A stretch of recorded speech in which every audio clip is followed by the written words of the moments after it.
All right, so our first class today, if we follow the module, of course, is lecture 1, the theory of consumer behavior. Lecture 1, the theory of consumer behavior. And then on the presentation outline, we will be considering the background. Then we'll look at a review of basic concepts. Then we'll look at the nature of utility function. Then we look at the indifference curve. And then we consider the rate of commodity substitution. And then finally, maximization of utility.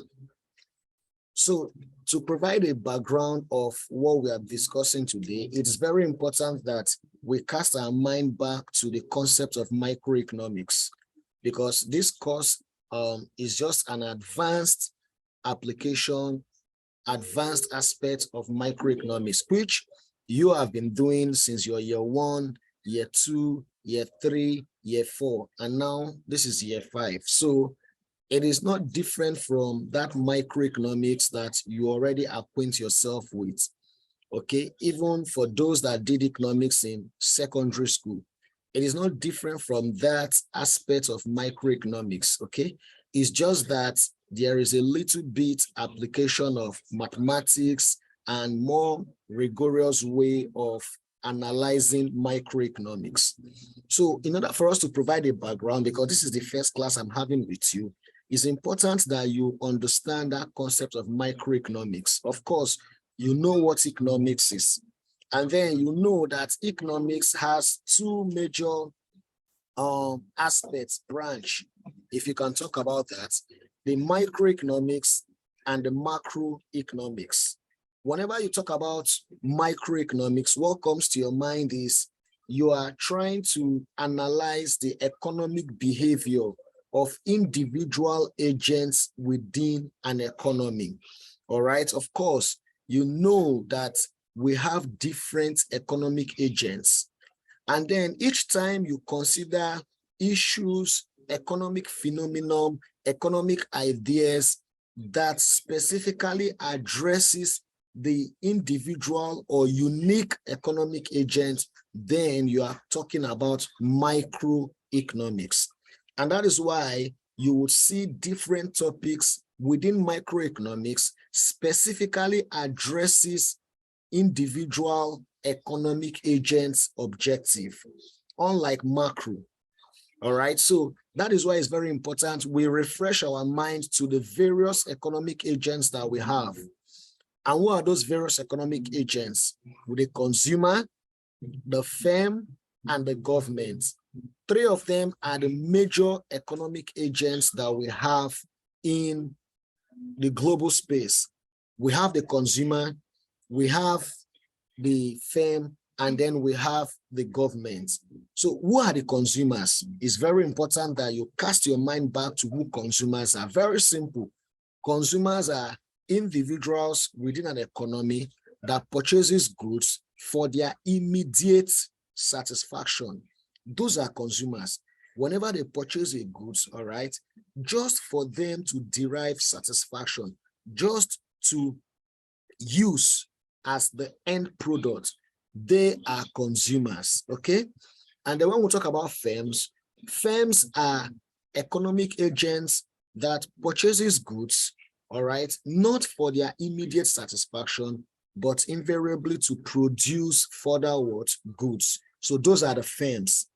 And then when we look at the government in this context of microeconomics, they help to ensure that the relationship between the firm and the consumer is being maintained, you know.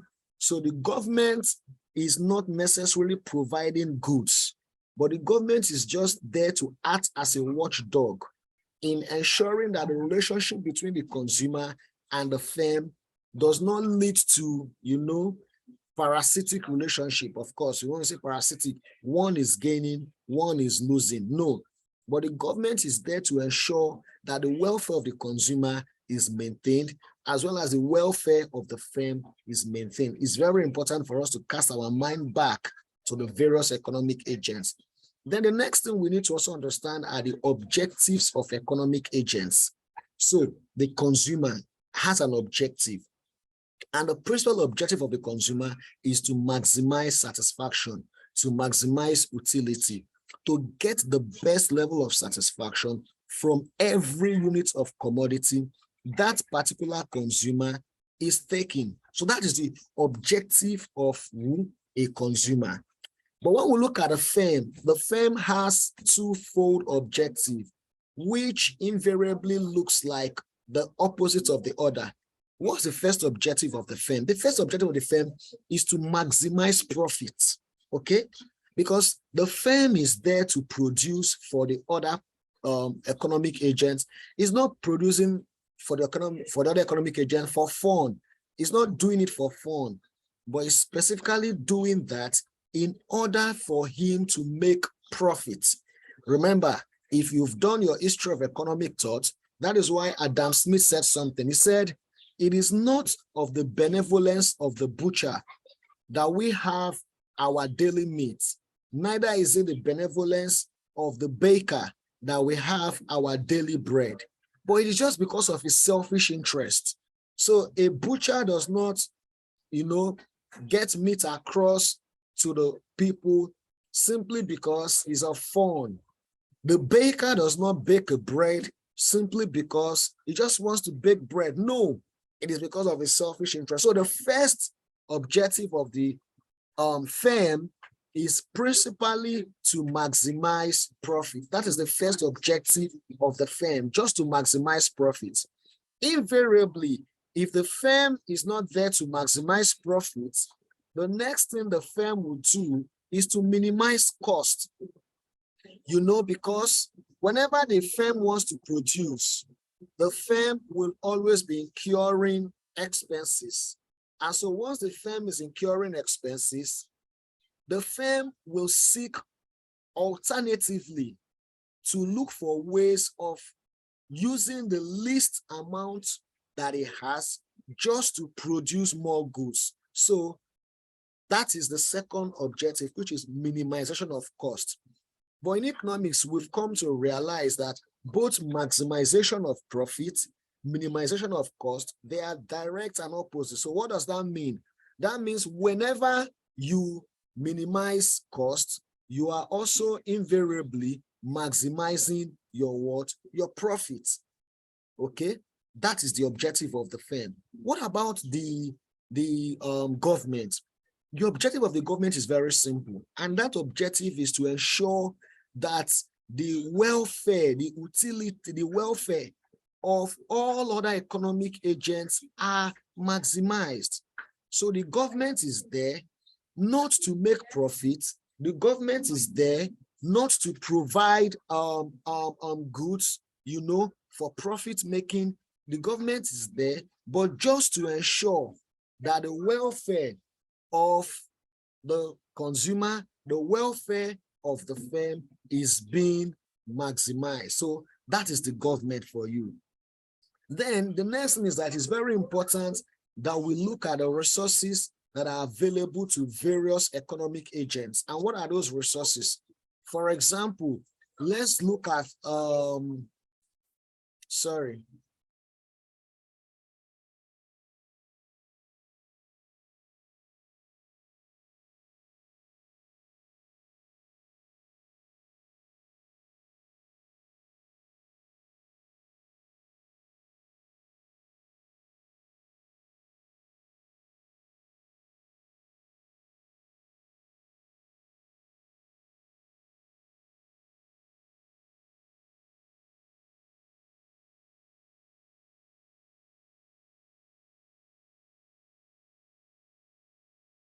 yes, I'm so sorry for that.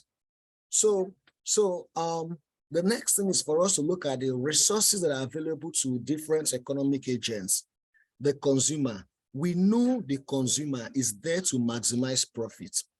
And so if the consumer is there to maximize profits, there are resources that are available to the consumer, and the principal resources available to the consumer is the income of the consumer. So the consumer can maximize as much profit, as much satisfaction as he wants, depending on the income available to that consumer. All right. Then for the firm, the resources available to the firm are of two folds. Okay, the labor and the capital. The labor is being supplied by the consumers. The capital, of course, talks about the machines, the technology that are available to the firm. What about the government? The major resources available to the government is tax revenue, because that is the major source of resources or earnings available to the government. I'm talking about in the global economy. Nigeria is a different ball game, you know. Nigeria has a major source of revenue, which is crude oil. But if you look at other countries, advanced economies, their major source of revenue is what? Is the tax revenue. So please, I'm just using this to provide a background so that you refresh your mind. I believe you've done all of this in year 1, 2, 3, 4, but it's just for you to refresh your mind, because it will help us to understand whatever we want to discuss in subsequent slides. All right, so having said that, it is now important that we review some basic concepts, which you've also done before. And the first concept we'll be reviewing there is utility. Of course, if I ask you, what is utility? Very simple. You would definitely tell me, oh, satisfaction, which is correct. So we know and we'll refresh our mind that utility talks about what? The level of what? Satisfaction that an individual derives, you know, from consuming a particular bundle of what? Commodity. So if I derive satisfaction, I'm thirsty this time around, I take a glass of water, I will be filled. That feeling inward is my what? Is my satisfaction, which is utility. But however, there are two different schools of thought that has tried to explain this concept of what? Utility. The first school is the cardinalist school, while the second one is the ordinalist what? School. And so what did the cardinalist school talk about? Very simple. The cardinalist school of thought simply says that what? Utility, or the level of satisfaction, can be measured, and it can be measured in utils. So one thing you have to understand is that these cardinalist schools, they are mostly mathematicians. And of course, economics is more or less like a combination of maths and economics, the theory itself. And simply because we have many mathematicians that they are purely mathematicians, they purely had PhD in mathematics, they stayed so much in mathematics, but most of the mathematical theories they derived, they were looking for where they can apply them. So some came to economics, some went to finance, some went to actuarial science and all of that. So that is why you see most of the theories or most of the concepts we discuss in economics, they are purely mathematical. So the cardinalist school, most of them are mathematicians, and they came up and said, very simple, utility can be measured, and that utility can be measured in utils. So what does that tell us? It simply tells us that somebody can wake up and say, oh, the level of satisfaction that I derive if I take a glass of water is 5 utils. If I say that, that means my utility can be measured.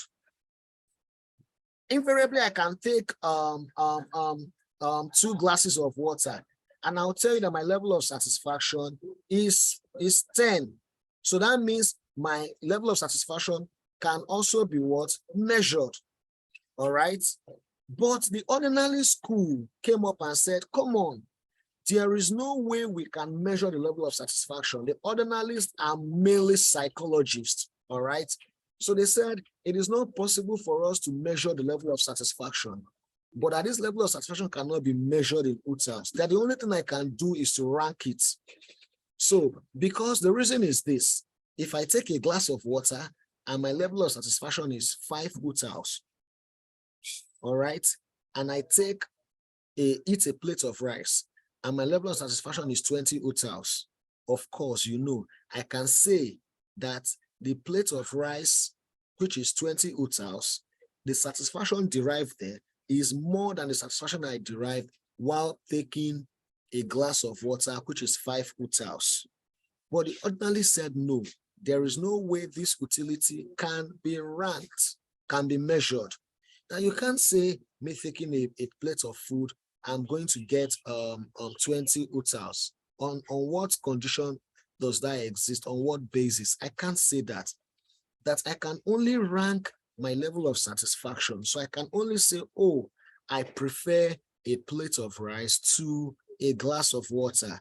Okay, so that means if I'm given two goods, A, B, I can only say, oh, I prefer commodity A to commodity B, because commodity A gives me a higher level of satisfaction compared to commodity what? Commodity B. So I can only rank it, but I cannot measure it. Okay, that are the basic concepts you must refresh your mind with. All right, please. Now let's look at the nature of utility function. In this first theory of consumer behavior, we are taking the approach that utility can be measured. Please take note of that. Remember, I said we have two schools. Utility can be measured, utility cannot be measured. It can only be ranked, cardinalist, ordinalist. But for this particular approach, this first theory of consumer behavior, we are focusing on, our major assumption is that the utility function can be measured.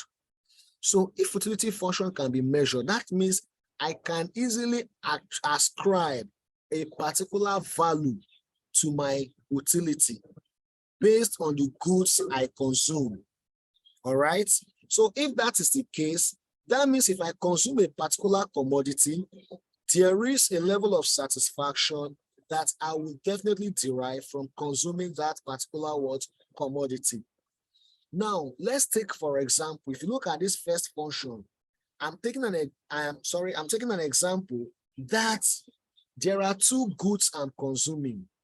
What are the two goods?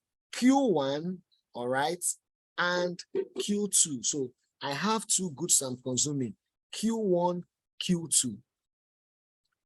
In this advanced aspect of microeconomics that you are discussing, we are going to be discussing, we don't base the assumption that there's only one good we are consuming. No, we will always marry it with two goods, two bundle of commodities, Q1 and Q2. So if I am consuming two particular commodities, Q1, Q2, there is a level of satisfaction from consuming Q1. There is a level of satisfaction from consuming Q2. If I combine the two, then I will have a group of what? Satisfaction derived from consuming Q1 as well as consuming Q2. Having said so, in mathematics, I can represent that utility using a function. Remember, an equation is just an expression that shows that two sides are what? Equal. That's an equation. Most equations, all right, or most functions are represented using what? An equation. So I can simply say that U, as you can see it on the screen, is a function of what? Q1, Q2. Meaning the utility I am deriving from, okay, the level of utility I derive, all right, is dependent on the consumption of two particular commodities. What are the two commodities? Q1 and Q2. So I would say U is a function of Q1 and also what? Q2. Very simple. That is my what? Utility function. Just like when you say Y is a function of X1, X2, or Y is a function of XZ, meaning Y is dependent on X1, X2, or you say Y is dependent on XZ. In that same vein, I can say U is a function of Q1, Q2, meaning the utility I'm deriving, which is U, is dependent on the quantity of Q1 commodity and quantity of Q2 commodity that I consume. You can think, for example, let Q1 be bread. Let Q2 be tea, a glass of tea. So I would then say that the satisfaction I derive, which is you, which has a value, is a function of the quantity of bread I eat and the quantity of tea that I drink.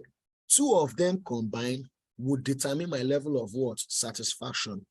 However, while this utility function was designed or developed, there were some critical assumptions that we must take note of for us to be able to explain the utility function. One is that the function is continuous. These are mathematical terms, okay? So we need to understand that it's an advanced aspect of microeconomics. So please take note that most of the things we'll be doing under this area must be mathematically based. So the first assumption is that the utility function is continuous. Let me just use a graph to show you what I mean when I say the utility function is continuous.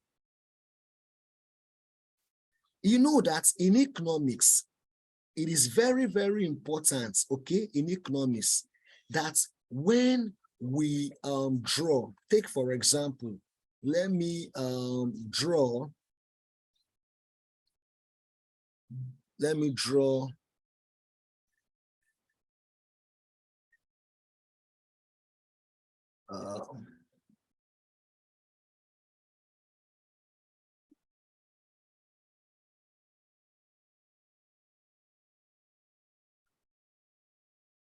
let's take for example that this is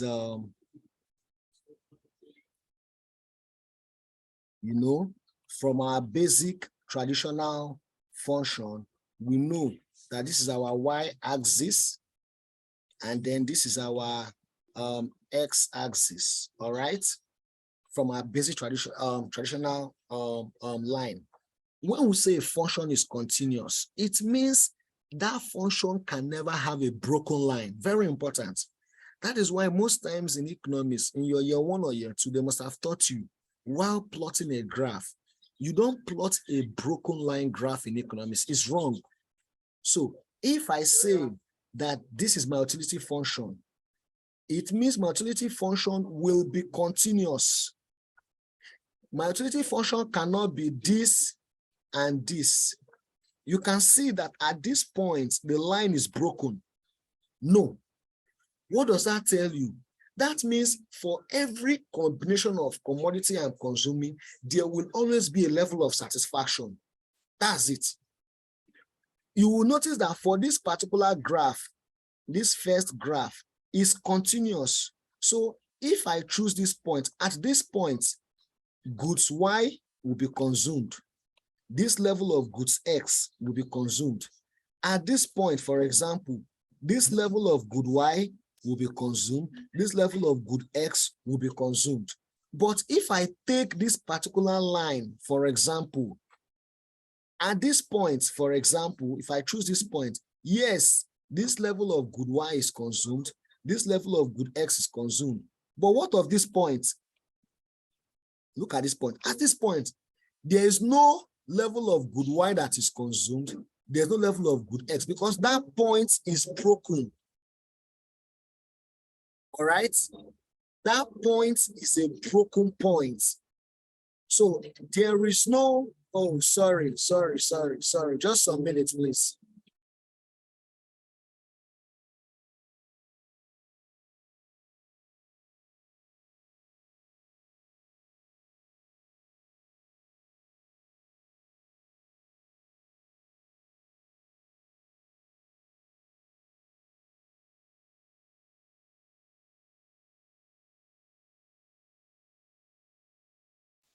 So you would see that for the second, for the first line, I was telling you, all the lines are drawn. So there's no broken line.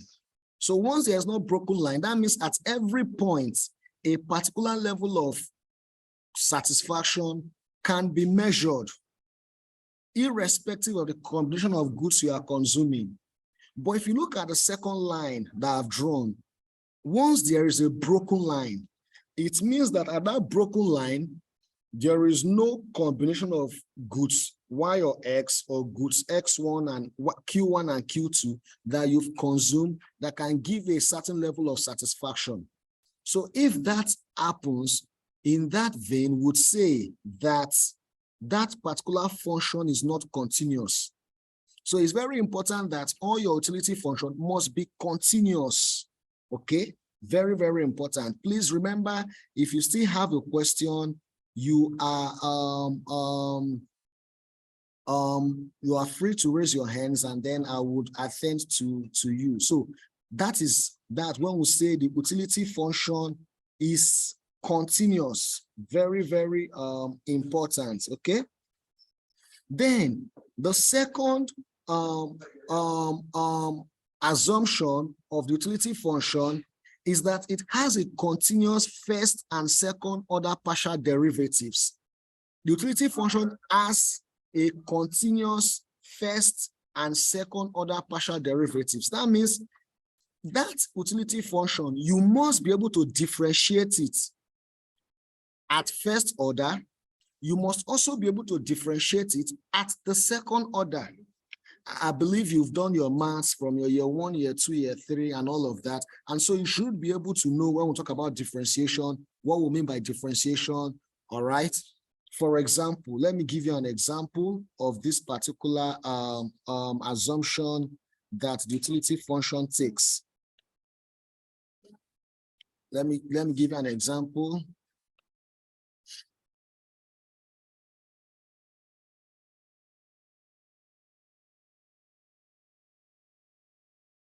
I believe you can see my board. Take, for example, if y, okay, is equals to 2q, if u, which is our utility function, is equals to 2q1, all right, let's say minus 3q2. You know, the two variables here are q1 and q2. Then the utility function is u. You would know, you will agree that the partial derivative of du, dq, all right, 1 is equals to what? Is equals to 2. If you differentiate this function with respect to q1, you get 2. And then the next partial derivative of du, which is your utility function, with respect to q2, okay, what would you get? You will get minus 3. Now, this same function, if you do the second order derivative, of course, you know, when we talk about second order derivative, you will differentiate this function again twice. The same way you differentiate this function again twice. So for this one, if you take the second order derivative, which is du square, all right, d square u, okay, dq1 square. When you take the second order derivative, you know that it will be equals to what? 0. Why? Because in this first function, I have q1 there, 2q1. When I differentiate it first, I got 2. But in this function now, I don't have q1 again. So when I differentiate it the second time, since I don't have q1, it becomes 0. That means this particular utility function has a first order derivative, but the utility function does not have a second order derivative. Why? The second order derivative is what? Is 0, because there's no q1 there. So this cannot be an utility function. No. The utility function must have a first order derivative as well as a second order derivative. Take, for example, a typical utility function should be something like u is equals to q1, for example, okay, 3, q2 what? Square. This is a typical example of what? An utility function. Why? If I take the first derivative of this utility function by saying du, all right, dq1, if I differentiate this function up, what will I get? I will get 3q1 what square q2 what square. All right. If I differentiate this function again the second time, what will I get? I will get what? 6q1. Okay, please. It's important you learn how to differentiate. I believe you've done that before. And then q2 square. You see that in the first order differentiation, I have 3q1 square q2 square. In the second order differentiation, I have this. That means this utility function has a continuous first order derivative and second order derivative.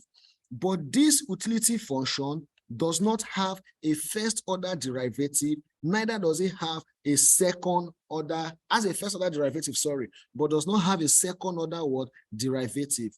So in economics, you cannot categorize this as an utility function, but you can categorize this as what? As an utility function, because it has continuous first order and second order what? Derivative. All right. Yes. Funsho, your hand is up, so you can ask your question.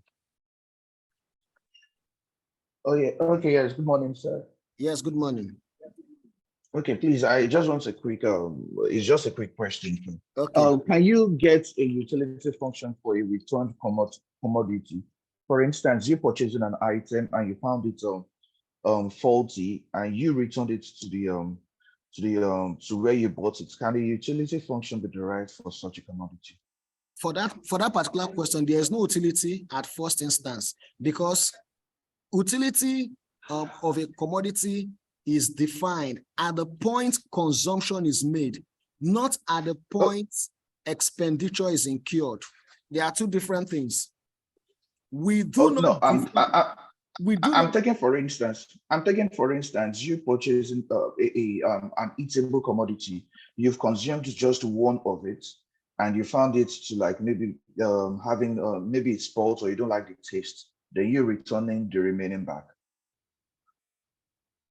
Okay, let me explain again. Utility is defined at the point consumption is made, not at the point expenditure is made. So if I purchase a snacks, let me call this a snacks, and then I take it home. If I should take a bite of that snacks and the taste is bad, and then I return that snacks to the seller, supplier, whoever, as at that point, there is no utility defined. Okay? If I return that snacks to the seller gives me a whole snacks back. Utility has not been defined.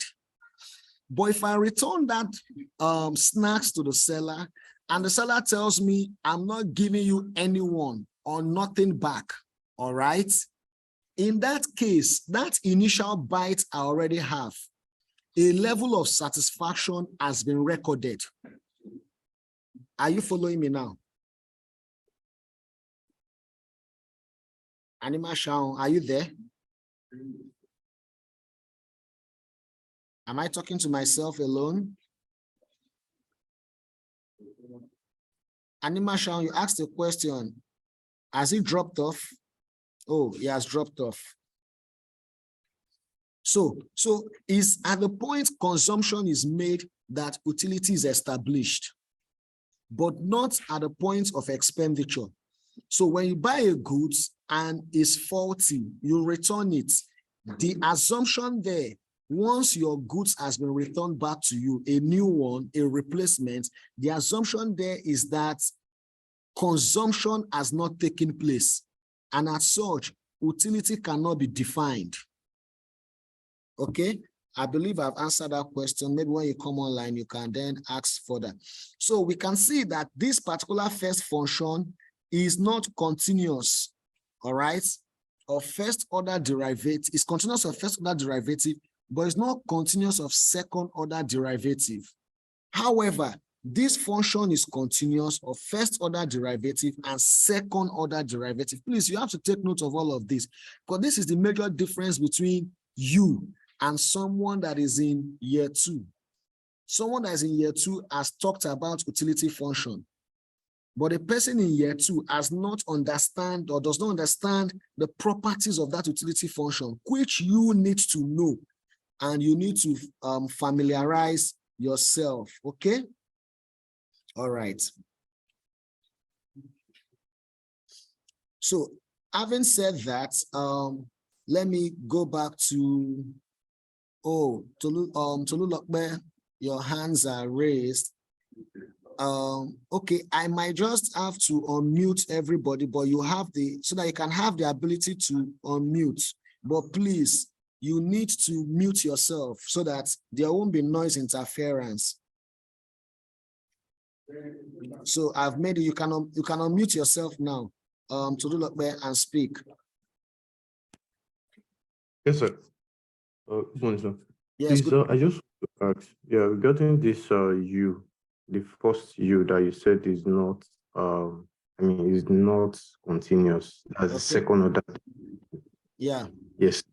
So does it mean that we cannot, so when we see this kind of function, we should not regard it as a valid utility function? Perfect. Perfect.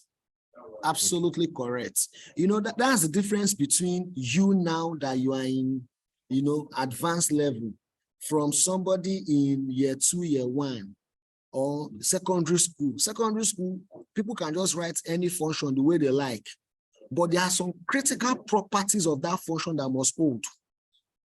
Even when we go further, you will now see that there must be a way you must write a utility function, because those assumptions must hold for us to define this utility function. If those assumptions does not hold, then we cannot define this as what? A utility function. Yes, Mercy King. Good morning, sir. Yes, good morning. So my question is, the utility function, can there be more than 2 consumptions? Of course. More than 2 commodities, right? Yes, yes, sir. Of course, perfectly, but not at your level. Okay. But not at your level, of course. There can be, yes. Okay. All right, thank you. So that is that on that particular property. Then the next property is that it is a regular, strictly quasi function. It's a regular, strictly quasi function. Quasi, look at it. You would see that this function is a combination of Q1 and Q2. That's quasi. That is why when I wanted to differentiate, I did partial differentiation, because there are 2 unknowns there, Q1 and Q2. I did not do total, I did not do absolute differentiation. If I had done absolute differentiation, then it is no longer a quasi function. Invariably, what this assumption is saying is that there is no way you should have an utility function that is just as a function of the consumption of one commodity. No, it's not possible. So you cannot have U is a function of Q1. It's not possible. All right, you can't have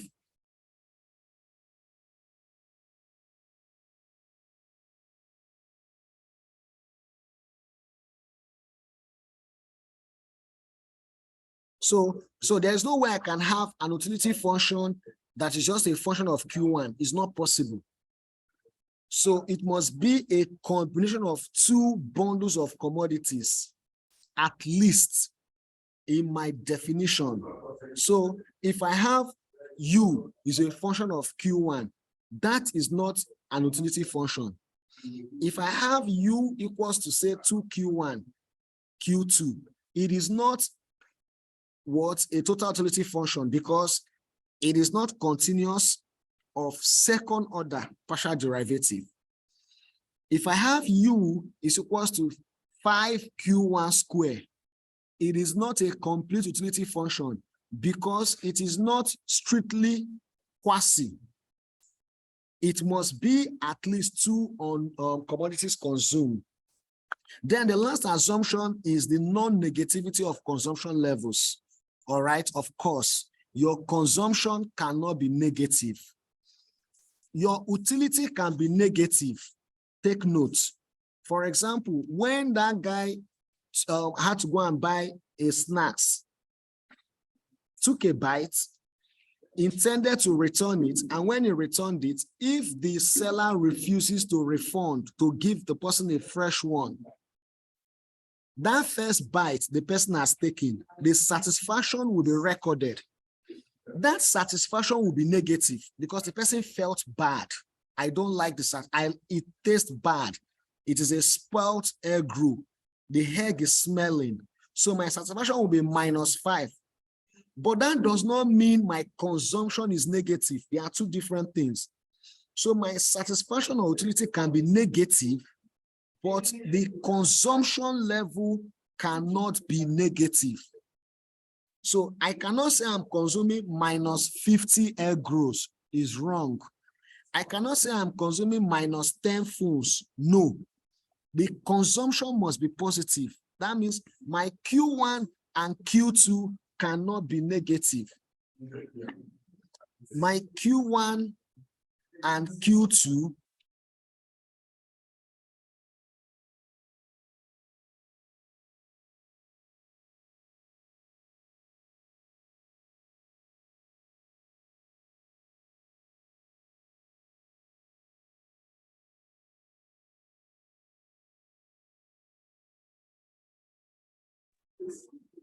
sorry.